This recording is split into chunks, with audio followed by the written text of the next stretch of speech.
Limão é muito bom. Dá para botar em molho de salada, fazer limonada, doce, por aí vai. E todo mundo sabe que o limão é ácido. Mas por que ele é ácido? Não, melhor, o que é um ácido? Como é que a gente mede a acidez? É sobre isso que eu vou falar no vídeo de hoje. Primeiro, a gente precisa saber o que é um ácido. Uma boa definição para ácidos e bases é a de Lewis, que classifica ácidos como aceptores de elétrons e bases como doadores. Só que essa classificação pode ficar muito mais complicada, muito mesmo. Então, para entender esse vídeo, eu acho que vai ficar melhor a gente usar um conceito um pouco mais antigo, que foi criado por Arrhenius. Ele classificou ácidos como espécies que formam H+, e bases como espécies que formam OH-. Na real, H+ não se forma porque ele é muito instável. O que acontece é que a água vai roubar o hidrogênio com carga positiva do ácido e formar H3O+, e deixar o ácido com a carga negativa. Só que para simplificar esse vídeo e ficar mais fácil de entender, eu vou tratar o H3O+, como simplesmente H+. O que vai determinar a acidez de uma solução é a concentração de H+. Quanto mais H+, mais ácida vai ser essa solução. Em 1909, um químico dinamarquês, o Sørensen, ele criou o conceito de pH. Em 1924, ele aperfeiçoou esse conceito e virou o que a gente conhece hoje. Ele definiu o pH como sendo menos log da atividade de H+ em solução. A atividade é a concentração efetiva do íon em solução. É como se fosse uma medida mais precisa da concentração, que leva em conta diversos outros fatores, como a concentração, o tamanho e a carga de outros íons que estão presentes na solução. Ela só vai fazer alguma diferença em concentrações muito altas de H+. Então dá para a gente ignorar, simplificar e considerar apenas a concentração de H+. Então, para o cálculo do pH, a gente vai considerar o pH como sendo o menos log da concentração de H+. Geralmente, a concentração de H+ é muito baixa. Por exemplo, uma solução neutra com pH 7 tem a concentração de H+ igual a 10 a menos 7. Isso significa que a gente tem 0,0000001 mol de H+ por litro dessa solução. Se a concentração de H+ for maior do que essa, a solução vai ser ácida, e se for menor, vai ser básica. Do pH 7 até o pH 1, a diferença é muito grande. Então, para simplificar as coisas, a gente vai usar o log. Aí, no lugar de escrever 10 a menos 7 ou 10 a menos 1, a gente pode simplificar e escrever menos 7 ou menos 1. Só que ninguém gosta de trabalhar com número negativo, né? Então, para deixar as coisas ainda mais fáceis, no lugar de usar só o log, a gente vai usar o menos log. Essa concentração que era 10 a menos 7, o log vai ser menos 7 e o menos log vai ser simplesmente 7. Para cada número inteiro que a gente muda na escala, a gente está mudando a concentração de H+ em 10 vezes. Então, se eu tenho uma solução com pH 4, ou 0,0001 mol de H+, e uma solução com pH 3, ou 0,001 mol de H+, a concentração de H+ é 10 vezes maior no pH 3. Do pH 4 para o pH 2, a diferença é de 100 vezes. Por isso, uma diferença na escala de pH pode parecer pouco, só que na verdade ela é bastante significativa. E para ficar uma coisa mais amigável, a gente pode trocar esse menos log por P. Dizem que quando Sørensen criou a escala de pH, esse P significava potência em alemão. Também tem gente que fala que veio do latim, mas isso não importa muito. O que importa é que dá para a gente ler pH como potencial de hidrogênio ou potencial hidrogeniônico, como você achar mais fácil. Eu prefiro potencial de hidrogênio. Mas no fundo, todo mundo só fala pH. Geralmente, a gente considera que a escala de pH vai de 1 até 14. Isso significa que o pH mais ácido é 1, ou seja, a concentração de H+ é igual a 0,1 ou 10 a menos 1. O pH mais básico ou alcalino é igual a 14.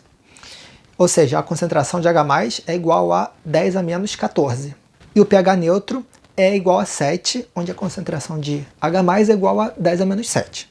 Só que antes de seguir com o vídeo, eu queria deixar duas coisas muito claras. Primeiro é que a gente pode ter valores além dessa escala. Ou seja, pH menor do que 1 ou maior do que 14. Porque, né, você consegue imaginar uma concentração igual a 1 molar. Se isso for de um ácido forte, por exemplo, o pH vai ser próximo a 0. O que acontece é que quando a gente fica com um pH menor do que 1, a concentração de H+ é muito alta. E nesse caso, a gente não vai mais poder ter um cálculo preciso do pH usando apenas a concentração de H+. A gente vai ter que calcular a atividade de H+. Situações onde a gente tem pH menor do que 1 ou maior do que 14 são muito específicas e eu só vi isso no laboratório. E segundo, é importante salientar que o pH neutro pode ser diferente de 7. Ele só vai ser igual a 7 à temperatura ambiente, ou 25 graus Celsius. O que determina o pH neutro é a concentração de H+, sendo igual à concentração de OH-. Agora voltando para o limão, como é que a gente pode medir a acidez dele? E aí, hoje eu estou aqui no laboratório e a gente vai medir o pH do suco de limão.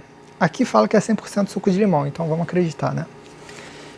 Então, vou pegar isso aqui e botar no becher. Então, aqui tem o suco do limão. Primeiro eu vou fazer uma estimativa usando uma fita de pH. Vou pingar um pouco de suco de limão na fita e ela vai mudar de cor.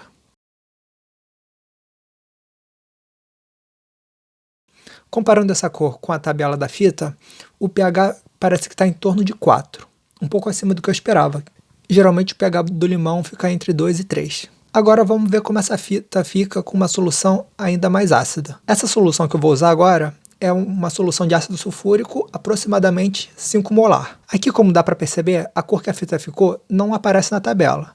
Essa tabela só indica a cor até o pH 1. E como essa solução 5 molar é de um ácido forte, já dava para esperar que o pH dessa solução ficasse menor do que 1. Agora vamos medir o pH desse suco de limão. Para fazer isso, eu vou usar um pHmetro. Esse é o pHmetro e esse é o eletrodo que o pHmetro usa para medir o pH. Ele mede a atividade de H+ na solução. Antes de usar o pHmetro, eu preciso dar uma calibrada nele. E aqui já vai uma vantagem para a fita de pH, né? Porque ela não precisa de calibração, que economiza muito tempo. Fora que essas soluções padrão para calibrar também são meio carinhas.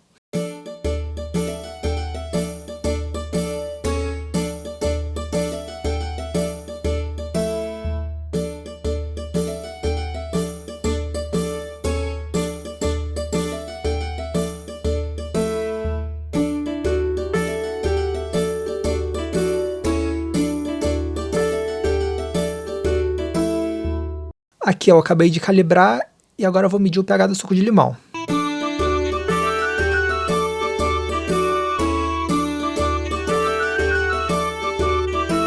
Como vocês podem ver, o pH do suco de limão aqui é 2,392, bem menor do que o que foi indicado pela fita.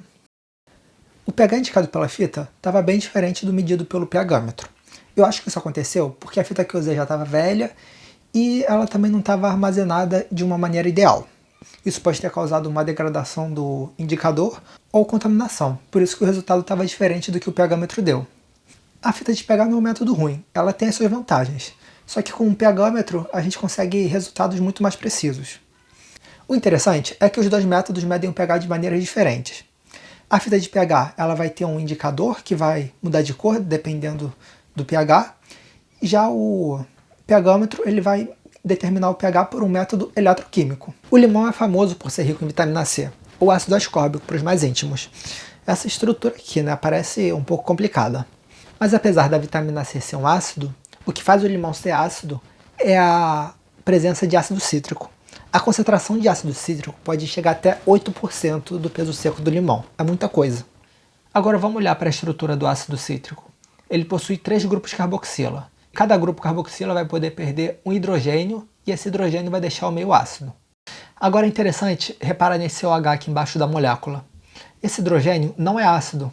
Isso acontece porque se o oxigênio perder o hidrogênio, a carga negativa vai ficar concentrada apenas nesse oxigênio.